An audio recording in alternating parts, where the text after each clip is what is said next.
Hej, jeg hedder Jakob. Jeg skal fortælle jer om et eventyr, jeg var på en gang. I skal med mig til Grønland. Vi skal op og stå på kanten af indlandsisen. Så I skal forestille jer, at I står på kanten af indlandsisen.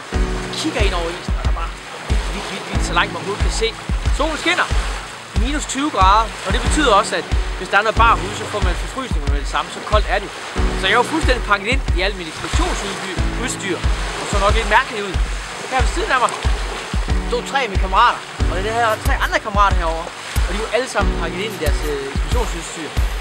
Vi stod og kiggede, fordi vi havde et mål. Vores mål var at krydse indlandsisen. Vi var over på den anden side.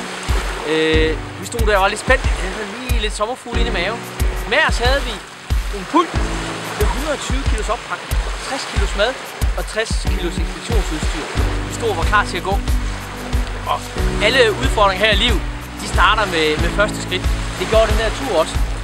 Og jeg skulle til at tage første skridt. Jeg kunne næsten ikke for dagen. Og jeg tænkte lige umiddelbart, det var Karsten, der sad på min pult. Det var ikke. Det var bare de her 120 kilo, der var så tunge. Men vi kom afsted. Vi tog 1 skridt, 2 skridt. Og vi gik meget langsomt i starten. Vi kom afsted. Vi gik 1 dag, 2 dage, 3 dage. På 3. dagen, vi sad der på vores pulke og fik noget varmt at drikke. Og var helt vindstille.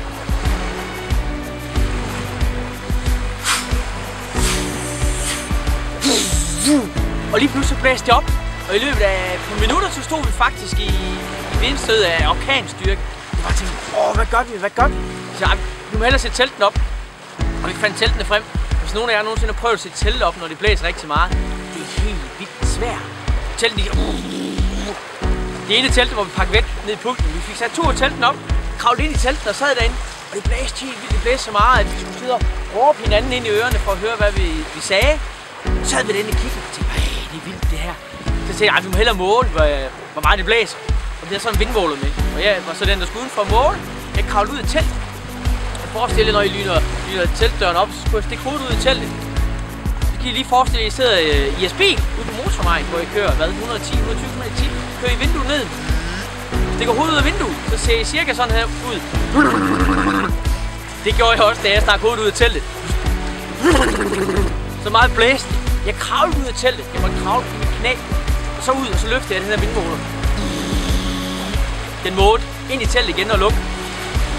35 sekunder, men det er cirka 115 km i timen, så meget blæst. Vi sad inde i teltet i cirka 1,5 døgn, hvor det bare stormede.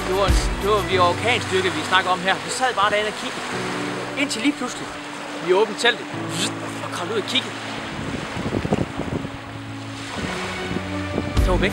Orkanen var væk næsten lige så pludselig, som der var kommet. Jeg tænkte, det var vildt. Vi tænkte, vi skal videre. Og så skulle vi jo finde vores pulke. Men pulken var væk. Jeg kunne ikke finde hende. Indtil derovre, der var et eller andet, der stak op noget rødt. Der lå en pulke over. Jeg var fuldstændig begravet, tæt pakket i sne. Jeg har ligget derude i 1,5 døgn.